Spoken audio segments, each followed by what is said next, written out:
40 দিন রক্তক্ষয়ী সংঘাতের পর 2 সপ্তাহের যুদ্ধবিরতিতে ইরান যুক্তরাষ্ট্র স্বাগত জানালেন বিশ্ব নেতারা। তেহরানে আনন্দ মিছিল, চূড়ান্ত বিজয় দাবি ট্রাম্পের। ওয়াশিংটনের সূচনীয় পরাজয় বলছে রাশিয়া।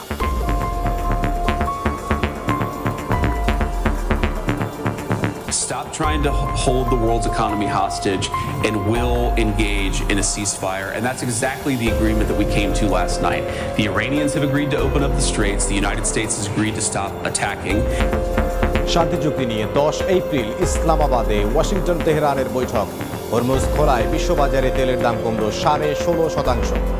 আজকের আন্তর্জাতিক গুরুত্বপূর্ণ সংবাদে আপনাদের সকলকে স্বাগতম। ইরান এবং ইসরায়েলের ভয়াবহ অবস্থা। ইরানকে কঠিন আকারে হুমকি দিয়েছে ডোনাল্ড ট্রাম্প। সেই ভয়ের মধ্যে দেশবাসী, সারা জনতা বসে আছে ইরান এবং ইসরায়েলের যুদ্ধের খবর দেখার জন্য। আপনাদের জন্য গুরুত্বপূর্ণ সংবাদ আজকের এই খবরটি কেউ মিস করবেন না। মিস করলে কিন্তু অনেক গুরুত্বপূর্ণ সংবাদ মিস করতে পারেন। আপনারা অহেতুক খবর দেখে বেড়াচ্ছেন। আপনাদের জন্য আমি সর্বশেষ গুরুত্বপূর্ণ যুদ্ধের খবর বলেন এবং আন্তর্জাতিক খবর বলেন সব কিছু গুছিয়ে এনেছি আপনাদের এক পাশে দেখাবো। আপনারা ধৈর্য ধরে দেখবেন। যারা নতুন আছেন অবশ্যই এই চ্যানেলটি সাবস্ক্রাইব করে বেল আইকনটি অল করে দেবেন, তাহলে দেশের সকল আন্তর্জাতিক খবরগুলো সবার আগে এক ভিডিওর মাধ্যমে আপনি প্রথমে দেখবেন। তাই আমরা বেশি কথা বাড়াইতে চাচ্ছি না দর্শক, মূল অংশে চলে যাবো। তাই কথা না বাড়িয়ে চলুন লাইক দিয়ে একের পর এক ধারাবাহিকভাবে আজকের সকল আন্তর্জাতিক খবরগুলো দেখে আসি। যুদ্ধবিরতি ঘোষণার পরপরই তেহরানের রাজপথে ঢল নামে সাধারণ মানুষের। হামলার ভয় আর আতঙ্ক উপেক্ষা করেই ইরানের জাতীয় পতাকা হাতে স্লোগান দেন হাজার হাজার মানুষ। যুদ্ধে ইরান বিজয় অর্জন করেছে দাবি করে উচ্ছ্বাস প্রকাশ করেন তারা। বলেন ডোনাল্ড ট্রাম্পের কোনো হুমকির কাছেই মাথা নত করেনি তেহরান। যুক্তরাষ্ট্র বুঝতে পেরেছে ইরান একটি পরাশক্তি। চুক্তি না মানলে আমরা তাদের সাথে অন্যভাবে বোঝাপড়া করব। আমাদের সর্বোচ্চ নেতা যা বলবেন আমরা তাই মেনে নেব। তিনি যদি উপযুক্ত মনে করেন আমরা যুদ্ধবিরতি মেনে নেব। তিনি যদি না করেন আমরা রাজপথে থাকতে এবং অনির্দিষ্টকালের জন্য লড়াই করতে প্রস্তুত। এর আগে পারস্য সভ্যতা ধ্বংসের হুমকি দিলেও কয়েক ঘন্টা পরে ইরানের 2 সপ্তাহের জন্য হামলা বন্ধের ঘোষণা দেন ডোনাল্ড ট্রাম্প। পাকিস্তানের প্রধানমন্ত্রী শাহবাজ শরীফ ও ফিল্ড মার্শাল আসিম মুনিরের অনুরোধ ও ইরানের পক্ষ থেকে পাওয়া 10 দফার একটি প্রস্তাবের ভিত্তিতে হামলা স্থগিত করা হয়েছে বলে জানান তিনি। পরে যুদ্ধবিরতির সম্মতির কথা জানায় ইরানও। দেশটির পররাষ্ট্রমন্ত্রী আব্বাস আরাকচি জানান 2 সপ্তাহের এই যুদ্ধবিরতিতে ইরানের সামরিক বাহিনীর সঙ্গে সমন্বয় করে এই প্রণালী দিয়ে জাহাজ চলাচল করতে পারবে। পাকিস্তানের প্রধানমন্ত্রী শাহবাজ শরীফ নিশ্চিত করেছেন যে এই চুক্তি লেবানন সহ মধ্যপ্রাচ্যের অন্যান্য উত্তপ্ত অঞ্চলেও কার্যকর হবে। ইসরায়েলের পক্ষ থেকে যুদ্ধবিরতি মেনে নেওয়ার কথা বলা হলেও এর সঙ্গে লেবানন অন্তর্ভুক্ত নয় বলে দাবি করেছে নেতানিয়াহু কার্যালয়। যুদ্ধবিরতি কার্যকরের পরও পাল্টাপাল্টি হামলার অভিযোগ করেছে ইরান ও ইসরায়েল। ট্রাম্পের ঘোষণার পরপরই বেশ কয়েকটি ক্ষেপণাস্ত্র প্রতিহতের দাবি করে তেল আবিব। অন্যদিকে বুধবার ভোরেও ইরানের উপর নতুন করে বিমান হামলা চালিয়েছে ইসরায়েল। যুদ্ধবিরতির ঘোষণার পরপরই আন্তর্জাতিক বাজারে কমতে শুরু করেছে জ্বালানি তেলের দাম। যুদ্ধবন্ধের সুবাতাস বইতে শুরু করেছে আন্তর্জাতিক পুঁজিবাজারেও। চাঙা শেয়ার বাজারের সূচক। রবিউল ইসলাম আওলাদ, সময় সংবাদ। এ বিষয়ে বিস্তারিত আলোচনার জন্য স্টুডিওতে আছেন সহকর্মী ওমর ইনান, আর পাকিস্তান থেকে সরাসরি যুক্ত হবেন সিনিয়র সাংবাদিক অমর গৌড়। শুরুতেই আমরা ইনানের সঙ্গে কথা বলবো। ইনান, আপনাকে স্বাগত জানাচ্ছি। 40 দিনের রক্তক্ষয়ী যুদ্ধের পর অবশেষে শান্তির সুবাতাস বইছে, অল্প কিছু দিনের জন্য হলেও, এবং এটা দীর্ঘায়িতও হতে পারে। আমরা আশা করবো এটা দীর্ঘায়িত হবে। এই যে সিচুয়েশনটা সম্পর্কে যদি আমাদেরকে বিস্তারিত জানাবেন। ইমরান, আপনি জানেন যে খুব বেশিক্ষণ হয়নি আসলে যুদ্ধবিরতি ঘোষণা হয়েছে, তবে যতক্ষণই হোক এখন আসলে প্রতিক্রিয়া জানাচ্ছেন বিশ্ববাসী, বিশেষ করে বিশ্ব নেতারা আসলে কি বলছেন সেটি গুরুত্বপূর্ণ। কারণ আপনি জানেন যে এর আগে যখন যুদ্ধবিরতি শুরু হওয়ার আগের যে ধাপগুলো ছিল সেখানে কিন্তু খুব বেশি দেশকে খুব সক্রিয়ভাবে যুদ্ধবিরতিতে মনোযোগ দেওয়ার জন্য তৎপরতা আমরা দেখতে পাইনি। সবশেষ সেই কাজটি করে দেখিয়েছে পাকিস্তান, এবং যেমনটি সবশেষ গতকাল রাতে পাকিস্তানের প্রধানমন্ত্রী একেবারে সৌদি আরব থেকে শুরু করে মধ্যপ্রাচ্যের বিভিন্ন দেশের রাষ্ট্রপ্রধানদের সঙ্গে কথা বলেছেন, এমনকি যারা এই মধ্যস্থতার সঙ্গে যারা যুদ্ধে সংশ্লিষ্ট ছিল তাদের সঙ্গে তিনি দফায় দফায় কথা বলেছেন। এবং তারই পরিপ্রেক্ষিতে কিন্তু এই 2 সপ্তাহের যুদ্ধবিরতি হয়েছে, যেমনটা জানিয়েছেন মার্কিন প্রেসিডেন্ট ডোনাল্ড ট্রাম্প। তবে এই যুদ্ধবিরতিতে আসার জন্য কিন্তু অনেক কাঠখড় পোড়াতে হয়েছে আসলে আমি যদি পাকিস্তানকে। আসলে আমরা এটাকে বলতে পারি ওইভাবে যুদ্ধবিরতি? আমরা যেটা জানি যে মার্কিন প্রেসিডেন্ট ডোনাল্ড ট্রাম্প তিনি বলেছেন যে 2 সপ্তাহের জন্য বোম্বিং বন্ধ থাকবে, এবং ইরান তারাও বলেছে এটাকে স্বাগত জানিয়েছে। কিন্তু আসল যুদ্ধবিরতিটা কি শুক্রবার হবে কিনা? আসলে এখন পর্যন্ত একটু আগে প্রতিবেদন আমরা যেটা শুনলাম যে যুদ্ধবিরতির পরও আসলে পাল্টাপাল্টি হামলার অভিযোগ উঠেছে, কিন্তু আসলে সেটা আসলে তখন পর্যন্ত যুদ্ধবিরতি ঘোষণা হচ্ছিল সবাই কিন্তু জানতো না, এমন একটি পর্যায়ে ধরা যায়।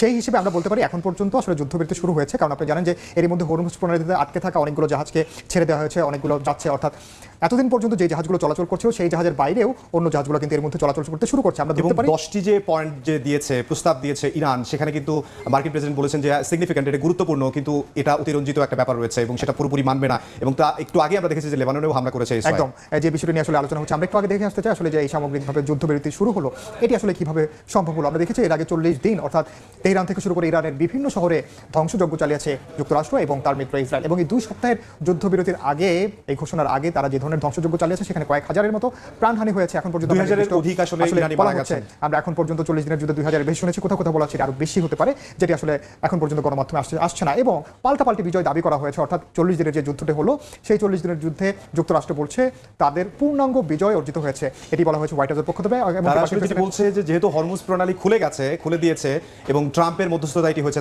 ট্রাম্পের কারণে এটি হয়েছে এবং এটিকেই তারা বিজয় দাবি করছে। কিন্তু আসলে যুদ্ধের লক্ষ্য কিন্তু এটা ছিল না। আগে কিন্তু হরমুজ প্রণালী বন্ধ ছিল না, আপনি জানেন ইমদাদ। তাদের মূল লক্ষ্য প্রথমে তারা বলেছে তাদের কাছে তারা রেজিম চেঞ্জ করতে চায়, অর্থাৎ শাসক পরিবর্তন করতে চায়। একটা পর্যায়ে গিয়ে তারা বলল, অর্থাৎ পশ্চিমা বিশ্ব বলল তারা পারমাণবিক অস্ত্রের যে ঝুঁকি রয়েছে সেটি বিশ্বকে মুক্ত করতে চায়, সেই ঝুঁকি মুক্ত করতে চায়। পরবর্তীতে আমরা শুনলাম যে হরমুজ প্রণালী খোলা নিয়ে তারা এই বিজয়টি দাবি করলো। অন্যদিকে ইরান যে বিষয়টি বিজয় দাবি করেছে, তারা বলছে ইরানি জাতিকে তারা পরাস্ত করতে পারেনি। ইরানের যে ঐক্য, ইরানের সাধারণ মানুষ যেভাবে একতা দেখিয়েছে, এটি আসলে তাদের জন্য চূড়ান্ত বিজয়। এছাড়া আমরা যেই দেশপ্রেমটা দেখিয়েছে, আমরা দেখেছি শিশু থেকে শুরু করে একেবারে বৃদ্ধ পর্যন্ত তারা যেই জায়গায় হামলাগুলো হওয়ার কথা ছিল সেই জায়গায় যে তারা দাঁড়িয়েছে এবং আল্লাহু আকবার বলে স্লোগান দিয়েছে। ইরান আসলে তাদের একতা দেখিয়েছে এবং ইরানকে হরমুজ প্রণালী সম্পূর্ণরূপে খুলে দেওয়ার শর্ত দেওয়া হয়েছে এবং সেই 10টি শর্তের মধ্যে এটি আসলে রয়েছে। লেবাননের ক্ষেত্রে যুদ্ধবিরতি কার্যকরে রাজি নয় ইসরায়েল। আপনি জানেন যে ইসরায়েল কিন্তু যুদ্ধটি শুরু করেছিল মূলত ইসরায়েল, যুক্তরাষ্ট্র কোনোভাবেই প্রথমে আসলে যুক্ত ছিল না। যুক্তরাষ্ট্রকে কোনো না কোনোভাবে এই যুদ্ধে টেনে নেওয়া হয়েছে, এমনটি কিন্তু খোদ মার্কিন আইন প্রণেতারাই বলেন। এবং এই ক্ষেত্রে তারা এই সাময়িক যুদ্ধবিরতি মেনে নিলেও লেবাননের ক্ষেত্রে তা মানছে না। এবং আপনি যেমনটা বলছিলেন, লেবাননের দক্ষিণাঞ্চলে তারা আজকেও বেশ কয়েক দফা হামলা চালিয়েছে এবং সেখানে হতাহতের ঘটনা ঘটেছে, 15 জনের বেশি মানুষ মারা গেছেন। এবং শুক্রবার থেকে ইসলামাবাদে দুপক্ষের আলোচনা শুরু হবে, অর্থাৎ এই 2 সপ্তাহের যে যুদ্ধবিরতি চলছে এটির মধ্যে স্থায়ী যুদ্ধবিরতি কিভাবে বাস্তবায়ন করা যায় সেটি নিয়ে তারা আলোচনা করবেন। এর মধ্যে আমরা জানতে পেরেছি যে ইরানের পক্ষ থেকে ইরানের পার্লামেন্টের স্পিকার থাকবেন এবং মার্কিন ভাইস প্রেসিডেন্ট জেডি ভ্যান্স থাকবেন। একটু আগে জেডি ভ্যান্স কথা বলেছেন গণমাধ্যমের সঙ্গে।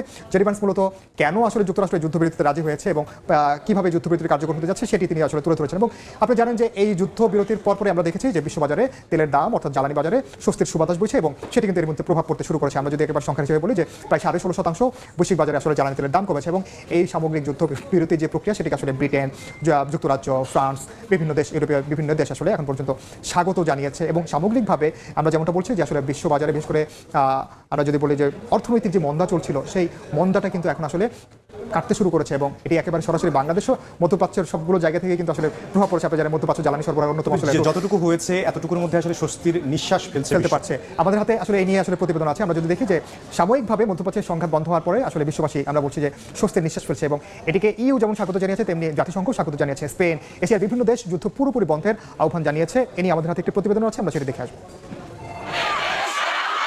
2 দিন ধরে উত্তেজনা ও পাল্টাপাল্টি হুমকির পর যুক্তরাষ্ট্র ইরান যুদ্ধবিরতিতে পৌঁছানোয় বিশ্বজুড়ে স্বস্তির প্রতিক্রিয়া দেখা যাচ্ছে। এই সাময়িক বিরতিকে কাজে লাগিয়ে দীর্ঘমেয়াদী সমাধানের আহ্বান জানাচ্ছেন বিশ্ব নেতারা।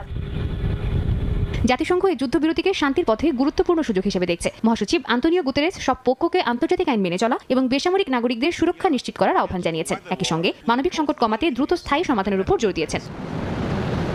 ইউরোপীয় ইউনিয়ন ও ফ্রান্স এই সমঝোতাকে ডি-এসকেলেশনের গুরুত্বপূর্ণ ধাপ হিসেবে দেখছে। ইইউ বলছে এটি উত্তেজনা কমিয়ে আলোচনার সুযোগ তৈরি করেছে। ফরাসি প্রেসিডেন্ট ইমানুয়েল ম্যাক্রো সতর্ক করে বলেন লেবাননের পরিস্থিতিও সমাধানের আওতায় আনতে হবে এবং স্থায়ী শান্তির জন্য কূটনৈতিক পথই একমাত্র উপায়। অস্ট্রেলিয়া, নিউজিল্যান্ড ও এশিয়ার কয়েকটি দেশ সতর্ক করে বলছে এই সংঘাত এর মধ্যে বৈশ্বিক জ্বালানি বাজার ও অর্থনীতিতে বড় প্রভাব ফেলছে। তারা যুদ্ধবিরতি বজায় রেখে দ্রুত স্থায়ী সমাধানে পৌঁছানোর আহ্বান জানিয়েছেন এবং মধ্যস্থতাকারী দেশগুলোর ভূমিকাও প্রশংসা করেছেন। অস্ট্রেলিয়ার প্রধানমন্ত্রী অ্যান্থনি আলবানিজ সতর্ক করেছেন যুদ্ধ দীর্ঘায়িত হলে বৈশ্বিক অর্থনীতি ও মানবিক ক্ষতি আরও বাড়বে। এটা ইতিবাচক খবর। আমরা কয়েকদিন ধরে যুদ্ধ কমানোর আহ্বান করছি। আমরা সংঘাতের সমাধান দেখতে চাই। স্পেনের প্রধানমন্ত্রী পেদ্রো সানচেজ যুদ্ধবিরতিকে স্বাগত জানালেও তীব্র সমালোচনা করেছেন সংঘাতের সূচনা নিয়ে। তার মতে সাময়িক স্বস্তি বাস্তব ক্ষয়ক্ষতি ও ধ্বংসযজ্ঞকে ভুলিয়ে দিতে পারে না। অন্যদিকে রাশিয়া সরাসরি যুক্তরাষ্ট্র ইসরায়েলের বিরুদ্ধে অকারণ আগ্রাসনের অভিযোগ এনে বলছে এই সংঘাতের কোনো সামরিক সমাধান নেই। একই সঙ্গে যুদ্ধে তেল আবিব ও ওয়াশিংটনের শোচনীয় পরাজয় হয়েছে বলেও দাবি করেছে মস্কো। সাদিয়া তাসনিম, সময় সংবাদ। সামগ্রিকভাবে আমরা এখন পর্যন্ত বিশ্ব নেতাদের কাছ থেকে আসলে ভালো যে আশাবাদ আসলে তারা শান্তি কামনা করছে সেটাই আমরা পাচ্ছি। এখন পর্যন্ত বলা যায় যে সাময়িক যুদ্ধবিরতির কারণেও যে সুবাতাস বা যে প্রভাব সেটি কিন্তু পড়তে শুরু করেছে এবং সেটি প্রিয় দেশবাসী, আপনারা সকলে জানেন যে বর্তমান ইরান এবং ইসরায়েলের ভয়াবহ অবস্থা, যে অবস্থা ভিত্তি করে মানুষ এখন খুবই চিন্তার মধ্যে পড়ে গেছে যে ইরান যুদ্ধে জয় করে নাকি ইসরায়েল যুদ্ধে জয় করে। এদিকে ডোনাল্ড ট্রাম্প জানা গেছে যে তিনি ভয়াবহ অবস্থা আকারে একটা হুমকি দিয়েছে, যে হুমকিতে বাংলাদেশের জনতা এবং যারা ইরানকে ভালোবাসে, মুসলিমকে ভালোবাসে, তারা সব চিন্তার মধ্যে পড়ে গেছে। আমিও বড় চিন্তার মধ্যে পড়ে গেছি। আপনারা আসলে চিন্তার মধ্যে আছেন কিনা জানি না। আমরা সাংবাদিকতা করি এবং নিউজ দিয়ে সবসময় ঘাটাঘাটি করি, তো আমাদের একটা চিন্তা হয় যে আসলে ইরান একটি বিজয় হোক মুসলিমদের, যেখানে ইসরায়েল এবং বিভিন্ন কান্ট্রি এবং ডোনাল্ড ট্রাম্প এরা আসলে কেমন আপনারা সকলে জানেন যে তারা যে হুমকি দিয়ে যাচ্ছে, কিন্তু ইরানের সাথে কিন্তু যে লড়বে যে একটা বিজয় লাভ করবে সেটা কিন্তু কোনোভাবে সম্ভব হয়ে দাঁড়াচ্ছে না। ডোনাল্ড ট্রাম্প বলেন ইসরায়েলের, কিন্তু দিন শেষে দেখা যাচ্ছে আল্লাহ তাআলা সাহায্য পাইলে ইরানবাসী বড় একটি বিজয় লাভ করবে। আর হ্যাঁ, এটা নিউজ শুনে হয়তো বা বুঝতে পেরেছেন যে বর্তমান যুদ্ধের কি অবস্থা, কি আপডেট সব শেষ। আমরা কিন্তু এই চ্যানেলগুলোতে আমরা আন্তর্জাতিক খবরগুলো প্রচার করে থাকি, আপনারা দেখবেন, ভালো লাগবে, আশা করা যায় আপনাদের জন্য উপকার হবে। তাই ধৈর্য ধরে যারা সাথে ছিলেন অসংখ্য ধন্যবাদ জানাই। আজকের মতো বিদায় নিচ্ছি, পরবর্তী কোনো আন্তর্জাতিক খবরে দেখা হবে। দেখা মাত্র আপনারা মেসেজ পাবেন, মেসেজ পাওয়ার জন্য চ্যানেলটা সাবস্ক্রাইব করে রাখতে হবে, তাহলে সবার আগে দেখতে পারবেন। তাই কথা না বলে বিদায় নিচ্ছি, আসসালামু আলাইকুম।